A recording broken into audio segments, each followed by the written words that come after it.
বিয়েকে কেন্দ্র করে হলুদ মরিচের চাইতে আরো বড় অনাচার যেটা হয় সেটা হলো বিয়ে উপলক্ষে ঝাঁকানাকা গানের আয়োজন।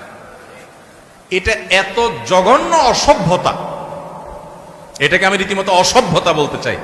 এটা এত ডেঞ্জারাস অসভ্যতা, পশুদের মধ্যেও এরকম নোংরা কাজ, এরকম ন্যাক্কারজনক কাজ কল্পনা করা যায় না। আপনার বিয়ে করতেছেন, আপনার অনেক ফুর্তি, আপনি গায়ে হলুদ মরিচ মাখায় লাফালাফি করেন আপনার দরজা বন্ধ করে, কেউ নিষেধ করতেছে না।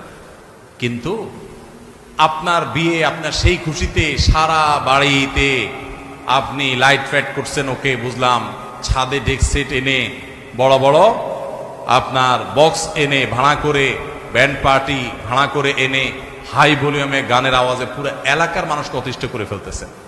এটার মতো জুলুম আরেকটা হতে পারে না। এটা এত ন্যাক্কারজনক কাজ এবং এত বড় অসভ্যতা যে পাশে কোনো মানুষ অসুস্থ,